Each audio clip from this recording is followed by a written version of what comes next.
Assalamualaikum warahmatullahi wabarakatuh. Waalaikumsalam warahmatullahi wabarakatuh. Bapak, bagaimana keadaannya? Alhamdulillah baik. Alhamdulillah ya Pak. Sebelumnya saya berterima kasih terlebih dahulu kepada Bapak atas waktunya mempersilahkan kepada saya untuk bisa mewawancarai Bapak. Iya. Nah, kebetulan saya mendapat sebuah tugas Pak dari guru penggerak, yaitu modul 3.1 mengenai pengambilan keputusan berbasis nilai-nilai kebajikan sebagai pemimpin. Begitu saya mohon bantuan dari Bapak untuk memberikan jawaban atas pertanyaan-pertanyaan yang saya ajukan kepada Bapak. Pertanyaannya ada 8 poin ya Pak ya yang saya ajukan. Sebelum ke inti wawancara, saya minta kepada Bapak untuk memperkenalkan diri secara singkat terlebih dahulu. Sukarta Sasrawijaya, Kepala Sekolah SDN Kertasari 2, Kecamatan Kertajati, Dinas Pendidikan Kabupaten Majalengka. Terlebih dahulu saya ucapkan terima kasih kepada Ibu Nani Nur Aini, Sarjana Pendidikan, yang telah mengikuti calon guru penggerak atau CGP.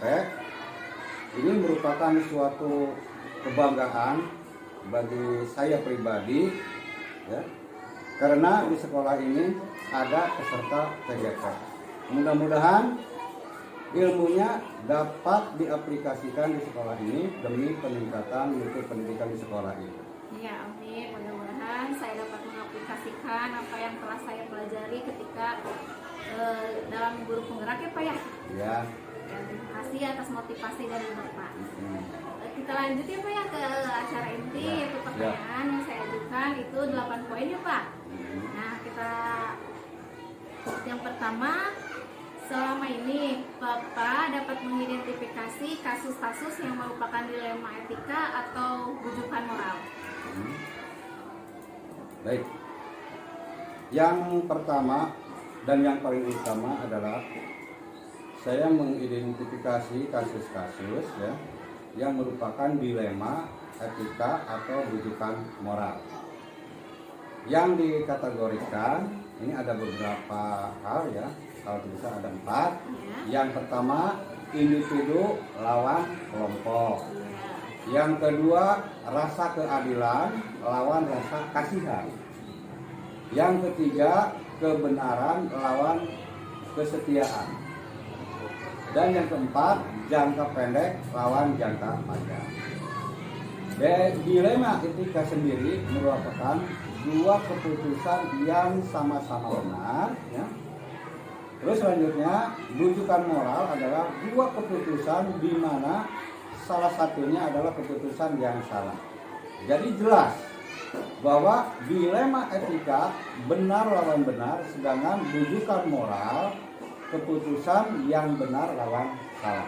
Ya, jadi dapat disimpulkan ya Pak ya, bahwa identifikasi kasus itu ada 4. Yang pertama, individu lawan kelompok. Yang kedua, rasa keadilan lawan rasa kasihan. Yang ketiga, kebenaran lawan kesetiaan. Dan keempat, jangka pendek lawan jangka panjang. Serta jelas bahwa dilema etika benar lawan benar, sedangkan rujukan moral itu yaitu keputusan yang benar lawan salah. Itu ya Pak ya? Iya. Nah, yang kedua Pak, bagaimana Bapak menjalankan pengambilan keputusan di sekolah Bapak, terutama untuk kasus-kasus di mana dua kepentingan yang sama-sama benar atau sama-sama mengandung nilai kebajikan? Iya. Terima kasih. Yang pertama itu jelas harus mengidentifikasi dulu ya permasalahannya. Yang kedua itu siapa saja yang terlibat konflik tersebut. Yang ketiga, mengumpulkan fakta yang ada sehingga dapat mengambil keputusan yang tepat dan adil, serta tentunya tidak terlepas dari prinsip kekeluargaan. Ya, berarti ada 3 poin ya Pak ya. Ya. Yang pertama mengidentifikasi dahulu permasalahannya itu. Kemudian yang kedua siapa saja yang terlibat. Ketiga mengumpulkan data atau fakta yang ada ya Pak ya. Ya, betul. Dan tidak terlepas dari prinsip kekeluargaan. Kekeluargaan, Itu ya, ya Pak ya. betul. Nah, pertanyaan yang ketiga, langkah-langkah atau prosedur seperti apa yang biasa Bapak lakukan selama ini? Ya, baik. Langkah yang paling utama adalah memanggil kedua belah pihak yang bermasalah, ya, untuk diminta keterangan supaya tahu apa itu permasalahan. Terus menentukan solusi terbaik yang akan diambil dalam satu keputusan dengan tidak merugikan kedua belah pihak. Iya, bagus sekali Pak. Jadi jangan sampai ada pihak yang Yang dirugikan dirugikan, Pak ya, ya. betul. Jadi kedua pihak itu harus benar-benar gimana? Adanya suatu keadilan. Ya, suatunya keadilan. Nah, yang keempat, hal-hal apa saja yang selama ini Bapak anggap efektif dalam pengambilan keputusan pada kasus-kasus dilema etika? Ya, setelah dipanggil kedua belah pihak yang bermasalah, ya, langkah selanjutnya adalah melakukan dialog dengan pihak yang bermasalah dengan prinsip tadi ya kekeluargaan agar memunculkan satu solusi yang dapat diterima oleh kedua belah pihak dengan cara memberikan bimbingan secara komprehensif yang tidak menimbulkan perselisihan dari kedua belah pihak. Ya, berarti dapat dianggap efektif itu yaitu memberikan bimbingan Iya, secara jelas, komprehensif yang tidak menimbulkan perselisihan dari kedua belah pihak. Iya, Itu ya betul, Pak ya. betul. Nah, yang kelima, hal-hal apa saja yang selama ini merupakan tantangan dalam pengambilan keputusan pada kasus-kasus dilema etika? Ya, tantangannya selama menjadi kepala SDN Kertasari 2, ya, Kecamatan Kertajati, tantangan yang saya hadapi dalam pengambilan keputusan adalah bagaimana cara mencari solusi yang terbaik bagi semua pihak dengan resiko seminimal mungkin dan berasaskan pada berkeadilan. Iya, Betul ya? ya. Berarti tantangannya itu dengan bagaimana cara solusinya, Solusinya, ya Pak ya? iya. Iya, supaya dapat berkeadilan ya. Iya. Tidak ada pihak yang Ya, dirugikan. dirugikan. Nah, yang keenam, apakah Bapak memiliki sebuah tantangan nih tatkala jadwal tertentu dalam sebuah penyelesaian kasus dilema etika? Nah, apakah Bapak langsung menyelesaikannya di tempat atau memiliki sebuah jadwal untuk menyelesaikannya? Bentuk atau prosedur seperti apa yang Bapak jalankan? Ya, terima kasih. Tentunya ini sebagai kepala sekolah ya, ada langkah-langkah yang dianggap baik, dianggap tepat, ya, Iya. yaitu menyelesaikan masalah yang ada secara langsung dan diselesaikan di sekolah pada hari itu juga agar tidak berkepanjangan serta tidak menimbulkan perselisihan yang baru ya, dengan melibatkan beberapa pihak terutama di dalam ini Dewan Guru untuk memberikan pertimbangan dan masukan yang baik serta pengawas sekolah juga harus dilibatkan. Tidak lupa komite sekolah juga ya, tergantung pada karakter permasalahan yang terjadi. Iya Pak, jadi tidak ada penyelesaian yang ditunda-tunda ya Pak ya? Harus segera, Iya, harus secara dituntaskan langsung. pada hari itu juga. Iya, betul. ya secara langsung diselesaikan ya Pak ya. Nah, yang pertanyaan yang ketujuh, adakah seseorang nih atau faktor-faktor apa yang selama ini mempermudah atau membantu Bapak dalam mengambil keputusan dalam kasus-kasus dilema etika? Ya, jadi permasalahan ini untuk pasti di setiap instansi atau sekolah pasti ada saja ya. Nah, ini solusinya permasalahan ini dibawa di dalam rapat Dewan Guru agar cepat mendapatkan solusi dari berbagai guru ya, diminta pendapatnya seorang-seorang boleh gitu. Nah, juga bisa berkonsultasi dengan pengawas sekolah dan komite sekolah untuk meminta saran dan pendapat dalam menyelesaikan permasalahan tersebut. Ya, berarti Bapak tidak hanya Bapak sendiri Iya, yang menyelesaikan tetap harus permasalahannya, melibatkan Pak ya? guru. Iya, ada Iya. guru, ada pengawas, ada komite, Iya, betul, ada betul. wali murid juga ya Pak yang Iya, terlibat ya Pak ya? bisa juga. Ya, nah yang kedelapan ya Pak, nih dari semua hal yang disampaikan, pembelajaran apa yang dapat Bapak petik dari pengalaman Bapak mengambil keputusan dilema etika? Ya, ini ada beberapa hal yang perlu diperhatikan ya, dalam istilahnya apa yang dipetik di dalam permasalahan ini.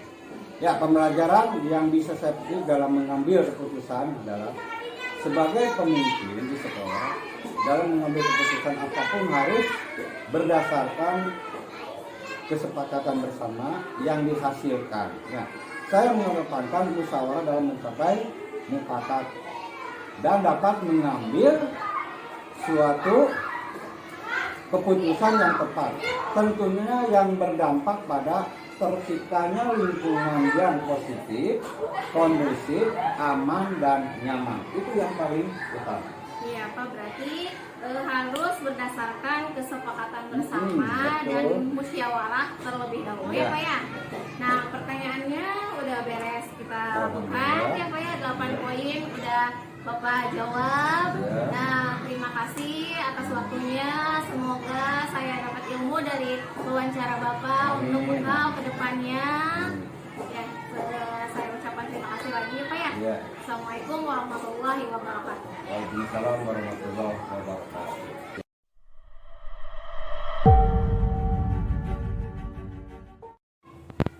Assalamualaikum warahmatullahi wabarakatuh. Waalaikumsalam warahmatullahi wabarakatuh. Selamat siang Ibu. Siang Ibu. Alhamdulillah, apa kabar nih Ibu? Alhamdulillah sehat siang ini. Alhamdulillah. Oh iya Ibu, saya mohon bantuannya kepada Ibu ya.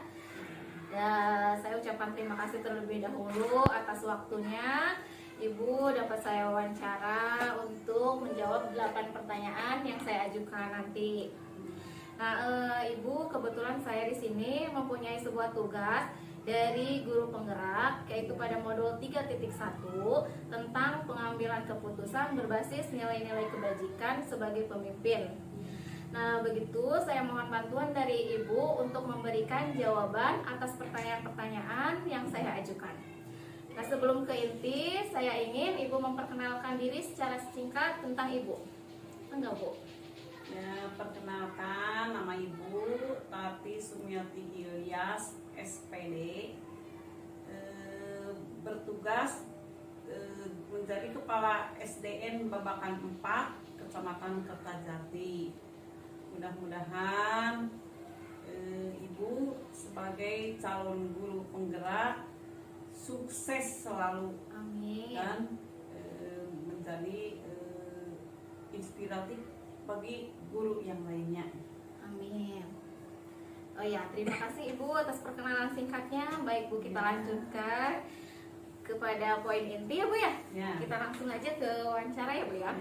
Yang pertama ada pertanyaan, bagaimana Ibu dapat mengidentifikasi kasus-kasus yang merupakan dilema etika atau bujukan moral? Normal, benar, tetapi bertentangan, sedangkan bujukan moral benar tetapi bertentangan, sedangkan bujukan moral benar lawan salah, yaitu situasi yang terjadi ketika seseorang harus membuat keputusan antara benar dan salah. Kita telah mengetahui bahwa dilema etika adalah hal benar yang harus dihadapi dari waktu ke waktu ketika kita menghadapi situasi. Dilema etika akan ada nilai-nilai kebajikan mendasar yang bertentangan seperti cinta dan kasih sayang, kebenaran, keadilan. Baik Ibu, berarti Ibu dapat mengidentifikasi kasus-kasus yang merupakan dilema etika atau bujukan moral itu dengan 9 cara ya Bu ya. Yang pertama, mengenali nilai-nilai yang saling bertentangan. Yang kedua, menentukan siapa yang terlibat dalam kasus itu. Yang ketiga, mengumpulkan fakta-fakta yang relevan. Kemudian yang keempat, pengujian benar atau salah. Yang kelima, pengujian paradigma benar lawan benar. Yang keenam, melakukan prinsip resolusi. Yang ketujuh, investigasi opsi trilema, kemudian buat kesimpulan dan keputusan serta merefleksikannya. Nah, pertanyaan yang kedua, bagaimana Ibu menjalankan pengambilan keputusan di sekolah Ibu, terutama kasus-kasus di mana ada dua kepentingan yang sama benar atau sama-sama mengandung nilai kebajikan? Dalam mengambil sebuah keputusan, hendaknya sebijak mungkin dengan memperhatikan segala aspek. Saya juga akan memberikan pengarahan terlebih dahulu terkait dampak dari permasalahan yang terjadi, yaitu dampak positif dan dampak negatif. Juga dengan memperhatikan 3 prinsip dilema etika, yaitu pertama, berpikir berbasis hasil akhir, kedua, berpikir berbasis peraturan, dan ketiga, berpikir berbasis peduli.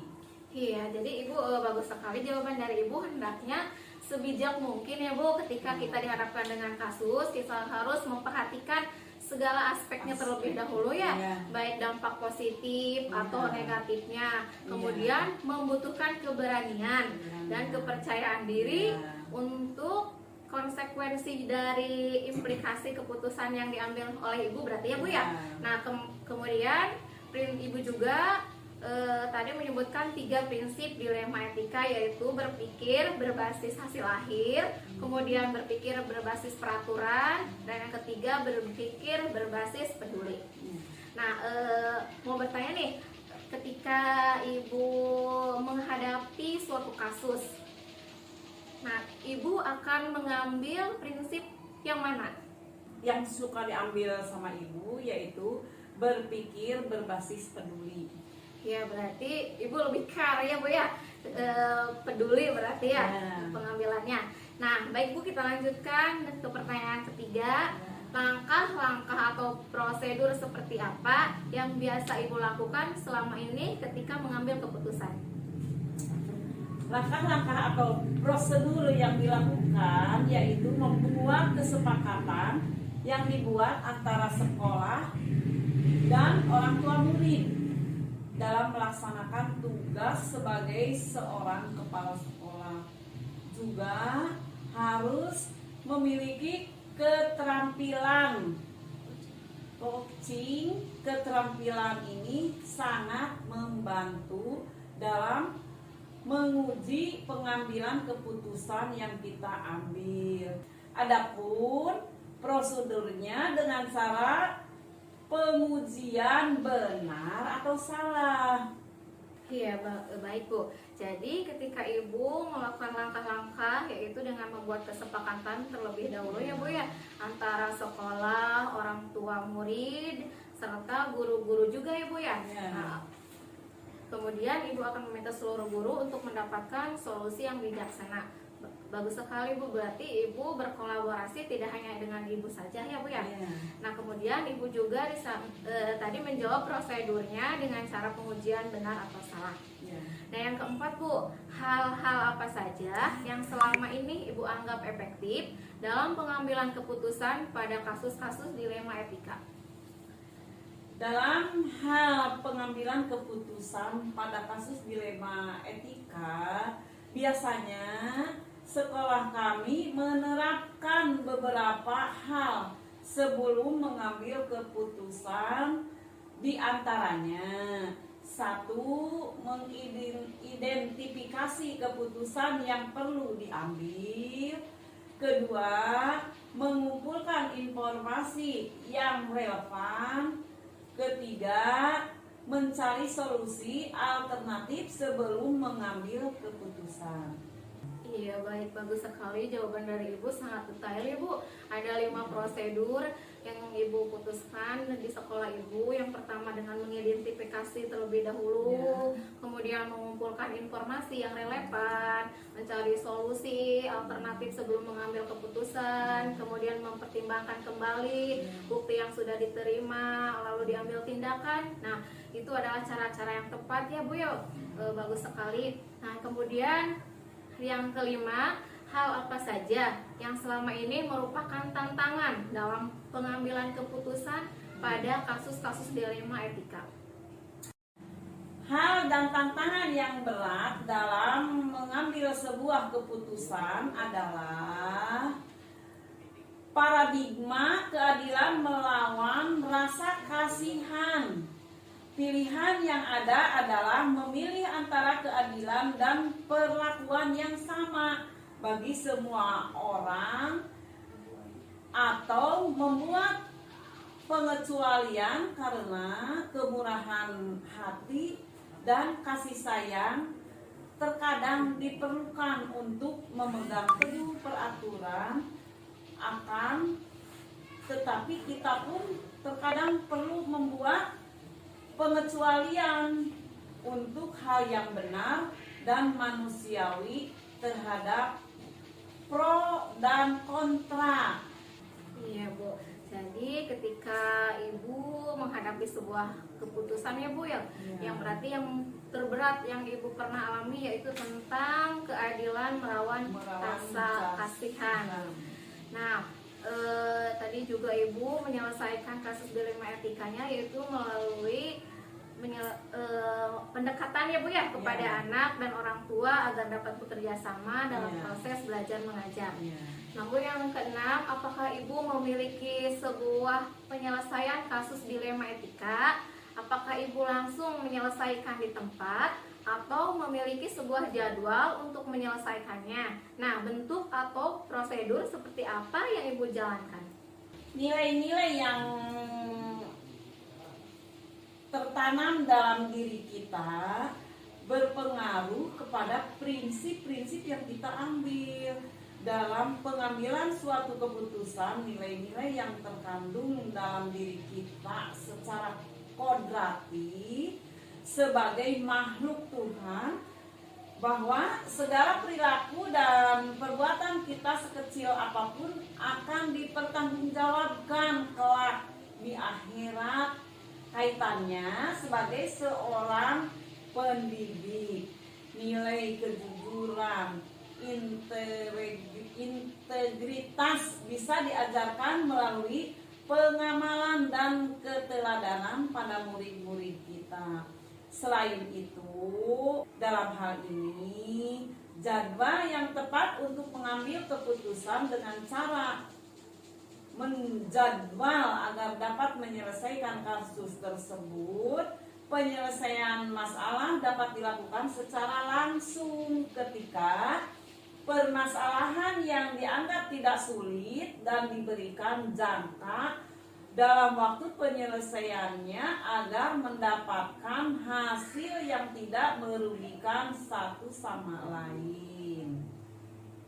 Ya Bu, bagus sekali. Berarti ketika Ibu mengambil sebuah keputusan dan kemudian kasus itu terjadi, Ibu langsung menyelesaikannya ya Bu ya, yaitu dengan permasalahan yang dianggap tidak sulit ya Bu ya, langsung Ibu jawab, langsung penyelesaiannya juga teratasi ya Bu ya.